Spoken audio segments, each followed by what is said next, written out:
All right, ladies and gentlemen, we are back with Shentok running some Geograph Seal. So, Shentok, whenever you're ready, give us that 3, 2, 1 countdown and best of luck on the run. Thank you. So I wanted to show the intro of this game a little bit first. This is Geograph Seal for the Sharp XCC8000, a Japanese-only computer that came out in 1987, running on the mighty Motorola 68000 processor. And this is a very really late release game that came out in 1994 by a company named Exact. You might not know the name, but you might know other games they've worked on. They're most famous for the Jumping Flash series, and also the Ghost in the Shell for PS1.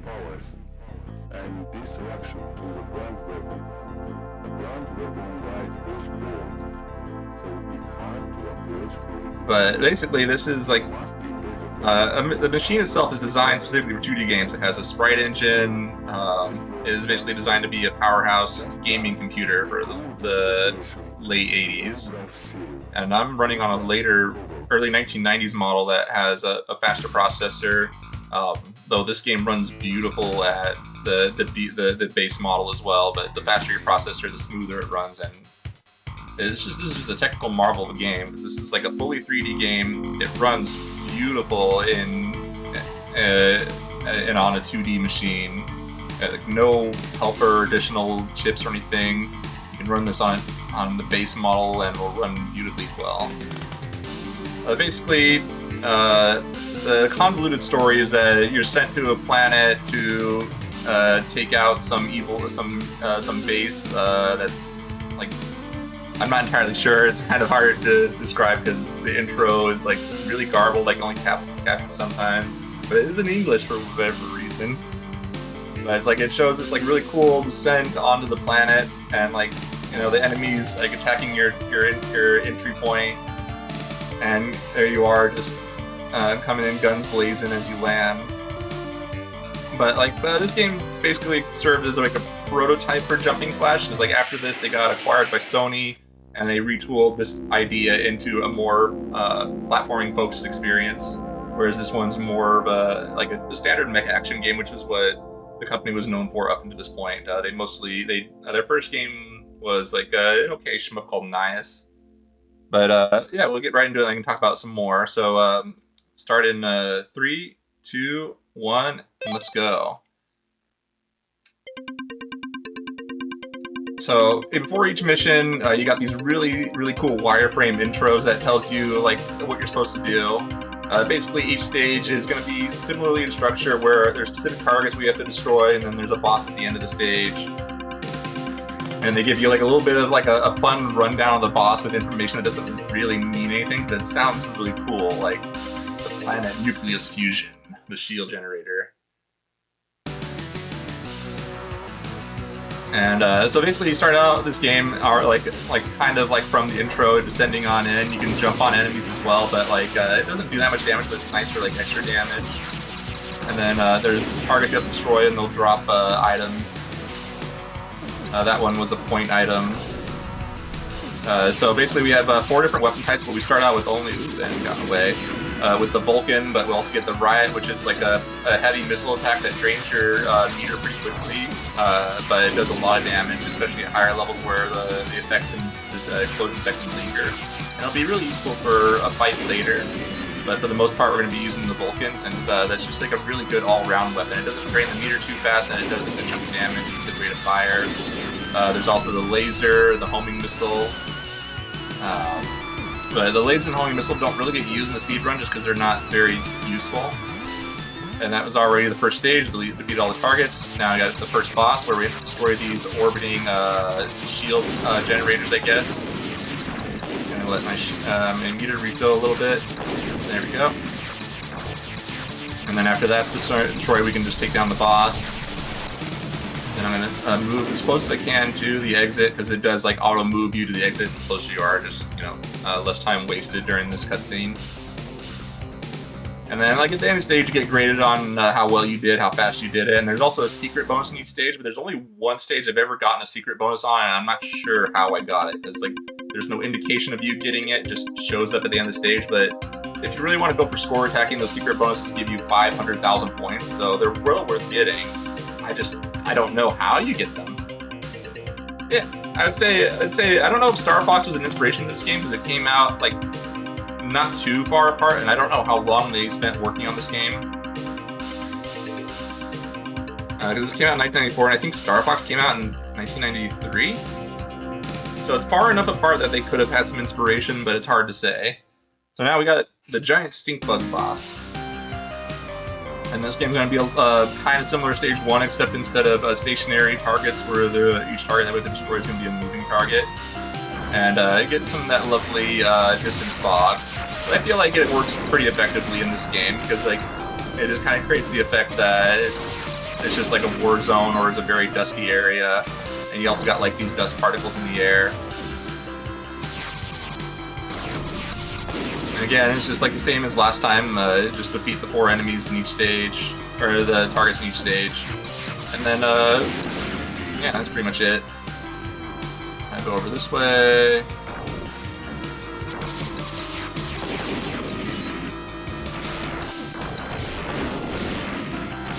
But yeah, like this game uses flat shaded polygons. You know, it's very typical for like games that were trying to run on 2D on hardware that wasn't meant for 3D. Like especially like if you're familiar with the Sega Genesis at all, there's a really amazing game called Star Cruiser that kind of does the same thing, but it doesn't run as well as this. We got the giant stink bug shooting bombs at us, and we can jump on its head for a bit. We can deal more damage, and then it goes into its own jumping attack, and I'm stuck in a corner. There we go. And it tries to jump on you. Usually I don't let it get to jump on me, but I got stuck in a corner there.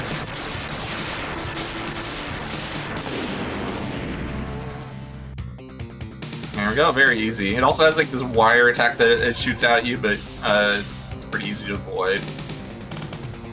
And then now we're gonna go into the next stage, which has a change in genre, and we're just gonna be more like Star Fox-like, I would say. And I like that this game does do more than just the standard mech action fighting. And like I really love like these little cutscenes before each stage where it gives like a little bit more immersion into the world that they're trying to create, as brief as it is. Like, they give you the rundown of all the enemies that you're going to be encountering, give you a rundown of what your target is. And we have here the huge battleship, the huge cruiser, the massive 267 meters long.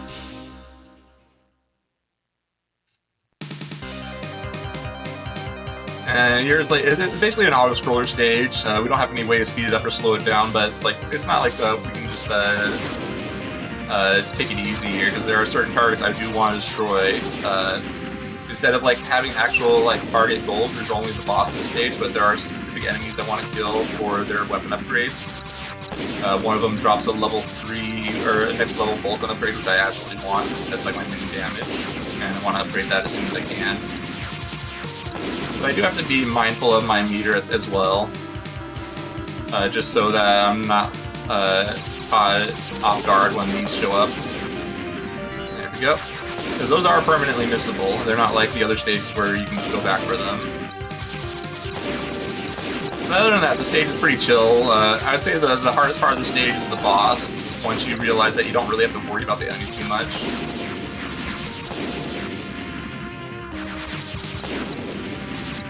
And once you know where like the enemies that drop stuff spawn, you can get shield refills pretty easily. Basically, the stage only has 2 weapon upgrades instead of like the previous stage, which had 1 each.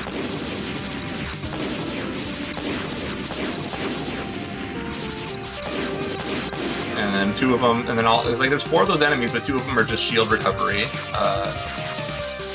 And what's kind of cool is if you are going for score, if you have full health and you grab a shield recovery, it just gives you points. Although again, that's really tough to do because it's hard to avoid getting hit. Like, you can avoid to a certain extent, but after a bit, you're just gonna get hit by random stuff like that. Especially since you have to take the risk of like leaving yourself vulnerable if you want to shoot stuff.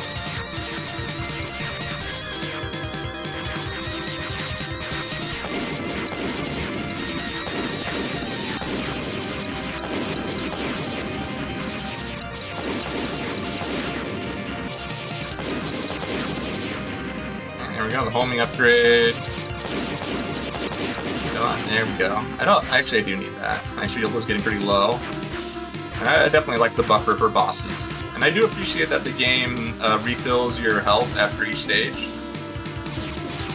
I definitely played some games where it just carries on what you had in the previous stage and it can get pretty tough. Now we're fighting the huge cruiser. This boss has a few things it does, like it has this right here where it's just shooting stuff at me, and then it does this where it multiplies. But only one of them's real, and once you hit the real one, it goes out of that phase. And then it does a sweeping attack like that. And once we get its health low enough, it'll go into the next phase. My health's pretty low, I better be careful. Got a little reckless there.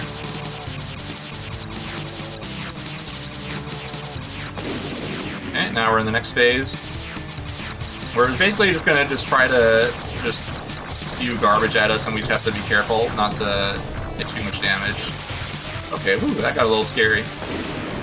That's alright though. We made it through. And then the next stage, I'd say it's my favorite stage, if only because of how different it is compared to the rest of the stages in the game. Like, it's still like your first-person mech action stage, but it's in a very confined space where you're inside a giant building or network of tunnels, I guess. And there's basically specific door locks that's shown here that we have to destroy. There are also various targets that we can destroy, but this is the only stage where destroying the targets is completely optional. The only thing that we have to care about are the door locks and the boss, which is this generator right here. The energy, the main reactor of the energy fluent system, whatever that means. And it's a more subdued stage in style, because like I said, it's very confined. You can jump, but you don't really get any height. But there are going to be a couple targets I will be destroying because I do want their upgrades. Like the shield, the generator, or the door key item or enemies don't drop anything. They're just there to unlock the doors. So we're going to take a little detour here to destroy this. And these things have a lot of health. And I wanted the riot upgrade. I don't need it for this stage, but I do want it for the next stage as a personal choice. You can get it by without it, but personally I like having it. I find that it's more consistent for the next stage boss. And then here, very important, get the level 4 Vulcan upgrade, which will be our max level. Every weapon goes up to level 4. They get a new name, as you see now. It's the Phalanx down there in the corner. And then also a different color for, at least for the Vulcan. Now it's blue instead of green. There we go. And go down this way. And if I wanted to, I can pause the game, and I can it'll pull up a map as well, which is really convenient, so you can kind of get your bearings of where you're at. It shows where the targets are on the screen, and also for this stage, it shows where the door keys are. So you can get an idea of where you need to go if you get a little lost. Because it's kind of easy to get turned around, especially since being a primitive 3D game, everything can start looking a little similar. And then also, if you really wanted to, on the option screens, you can turn off the enemy indicators. So if you really wanted that experience of not having the heads-up display of enemies. And these are like one of the few enemies in the games that can drop shield recovery. Alright, floor 1's done. There's this 3 or 4 floors. I know I lose count pretty easily.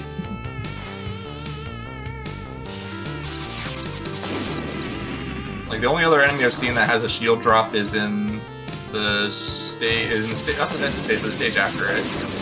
And it's also pretty rare that I've seen them drop it. There we go. So there's like some one-way paths here, and the idea is that you can go around in a circle. And it also kind of funnels you into going in the specific directions.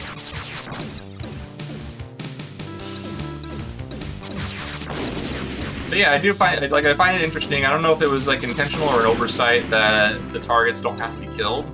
I'm gonna guess it's intentional, just because like the only thing that matters is the gates, is unlocking the gates. But like if you do kill the targets, you can get like more weapon upgrades. You can also get shield recovery. I believe there's also a point item.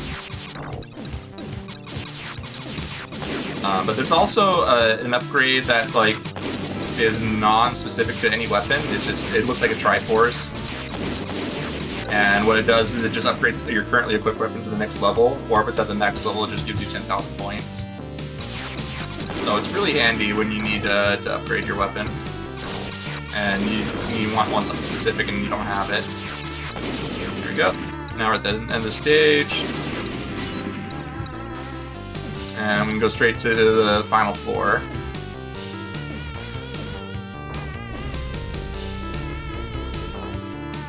And already there's some enemies here shooting at us. They're just, waiting for us. They know we're here.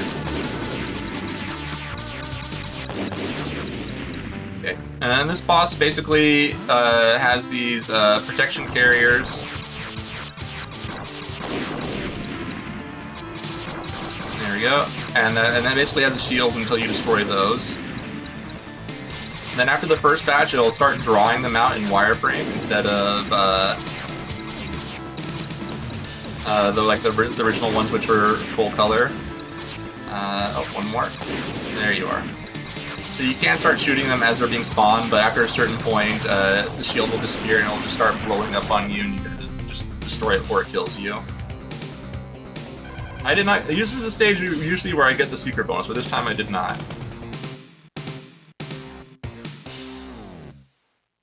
And I'm not, like I said, I don't know what triggers it. Just sometimes it happens and sometimes it doesn't. And here we got our second and only other auto-scroller stage. This one you're going through a series of tubes where we have to chase down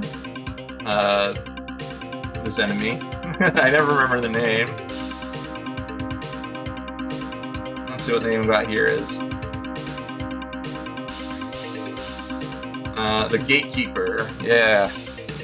So basically, with this boss, it has two shields in the background that are the shields surrounding it that you can see that you have to blow up, and then you can do damage to it, and it will resummon the shields after a short time.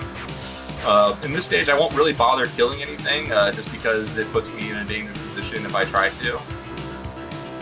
So I just avoid taking damage and just let this be like a chill section to cool off, even though there's a lot of action going on that I have to deal with. And what's kind of funny is just like if you're here up in the upper right, you won't take any damage from those spinners. But like everything else, they do hone in on you, so you do have to at least try to dodge stuff. And this enemy right here, if I wanted to kill it, it'll drop the shield recovery. And there's another one of these that'll pop up and do the same thing. But I just, like I said, I just avoid them just because it's more hassle than it's worth to get the shield recovery. Because it's really easy to miss too. When you kill them, the shield recovery item spawns at the bottom, and if you're not like already there, you'll miss it, and it'll just be a waste of time.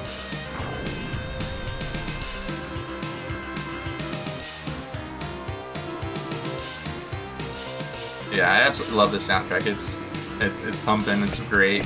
It's not my favorite soundtrack by this company, but I really, really do like it. I think their other game, their only cute game that they did was called Twilight Princess. And that one makes really, really good use of MIDI. I'm going to change over my riot. And so now we can do some explosion damage. But you can see it drains the meter really fast, but it's really convenient. Now we're going to move over to the front here and do like a punching kind of attack. And then after the shields are destroyed, he will go back. Let's see. It can be kind of hard to hit him with the riot for me personally. Let's see, let's refill. Go. I find that this fight's definitely a lot easier if I have a level 4 riot. But it's just like way too much time out of the way to get the level 4 upgrade in the last stage.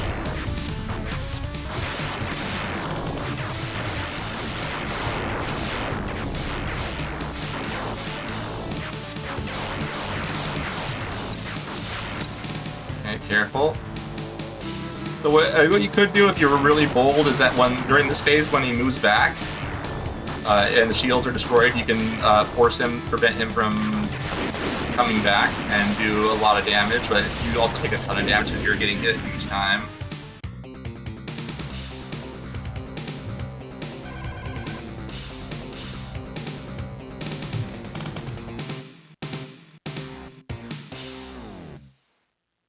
And now we're going into like, this is like the only stage without it. This and the next stage, the only stage without an intro. Switch back to this. And this is going to be our last like normal stage. As I guess after this, it's going to be just boss fights. And jump over that. And then here we're just taking out some targets. And then right there, that Triforce item, like I said earlier, it just maxes out or levels up your weapon. But since we're already maxed, it just gives us points. And we got a mid-boss here, which is the only time in the game where you have one. I'm just going to jump on him until he jumps. When bosses get ready to jump, you can't jump on them because they get their own, I don't know, I guess iframes. But basically it allows us to do extra damage and also be really safe. I will say this boss is jumping more than usual, but that's okay. But now that our Vulcan's really strong, it's like definitely our most useful weapon at this point. But like I think all the weapons in this game are pretty good. I'm not a huge fan of the homing missile myself, only because it just doesn't really do any damage, but it does have really good utility when you want to like safely destroy enemies from a distance. But we want to go fast. See, now we have our last target over here.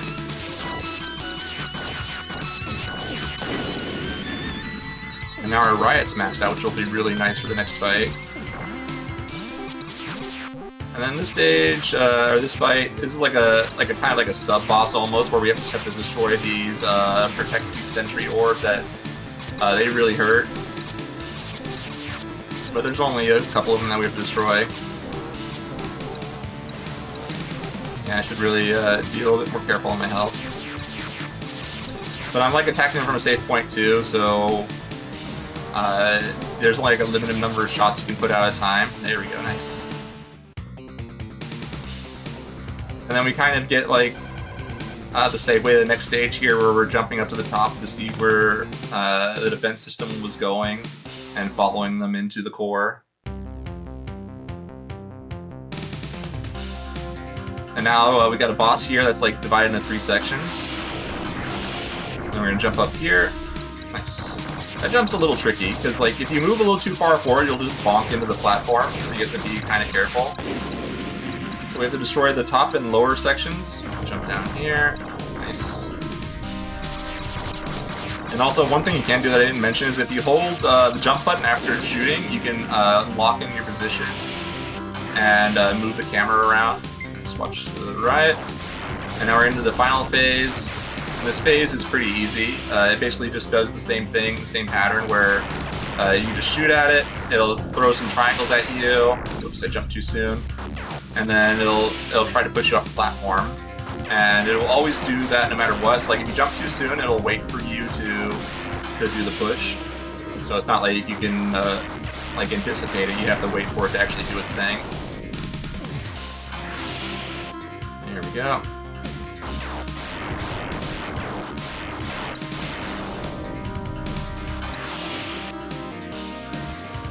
Jumped a little too soon there.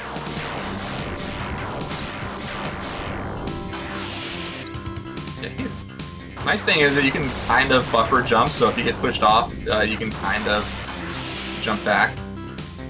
Nice.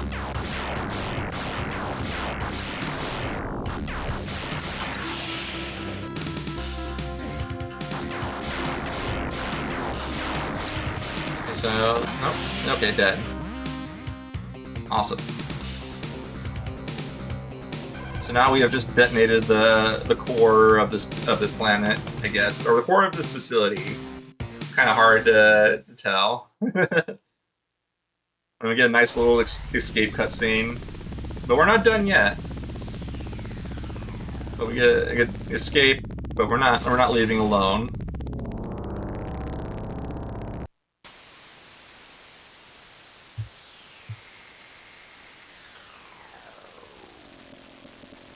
And we're trying to return to the rendezvous ship.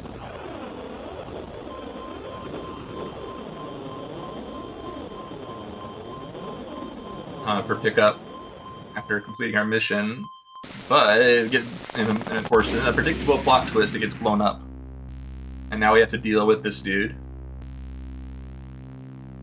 There's the final showdown. Change my weapon back. I do like Riot a lot, but it's not very good for this fight. Like, it does a lot of damage, but you take a lot of risk through it. Basically, it has multiple attacks. It mainly likes its wire attack and also has a couple of missile attacks like that one. As long as you stay kind of low, you can avoid it. Nice, that was quick. And then now we're in phase 2, where it has like a different kind of attack. And time will be coming up soon. Basically, after this fight's over and the Scorpion screen shows up.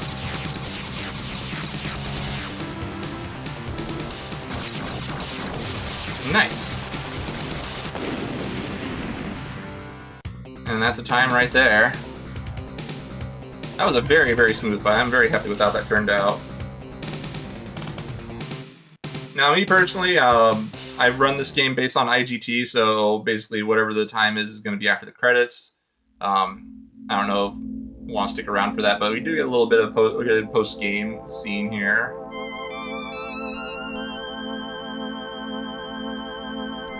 And yeah, thank you for the GGs. Thank you for having me. I absolutely love this game. And it is really like an achievement of what they could do on the X68000. Like with each game this company did, they got better and better. Like I highly recommend checking out their catalog, especially this game, Twilight Princess and Aqualess, which is a really, really cool side-scrolling mech action game with a grappling mechanic that's really fun. Oh, awesome. Thank you. And again, like I said, they're mostly known for their PS1 games. Like they did the Jumping Flash series, they did Ghost in the Shell, they also did the Mr. Mosquito games on PS2. And after that, they kind of went under, I guess. As long as they're not 17 minutes. No, fortunately, this was a small team. This game does have MIDI support, only MT32 MIDI, but it's not very good. According to the developer notes on the disc, they had a deadline to meet, so they didn't have time to properly do a MIDI soundtrack like they did with the last game of Twilight Princess, which beautiful MIDI soundtrack using the SC55 Roland MIDI module. Like they beautifully harmonize with the FM synth and MIDI sounds. It's just absolutely wonderful. This game, sadly, you definitely want to play it with the FM sound. It is just perfect as is. And I'm not really a huge fan of the MT32 as far as Japanese games go. They tend to not make good use of it. Sometimes they did. For the most part, they were better off with the internal sound or a different MIDI device. Like the SC55 was much more popular there than it was here in the West, where the MT32 was like the reigning champion.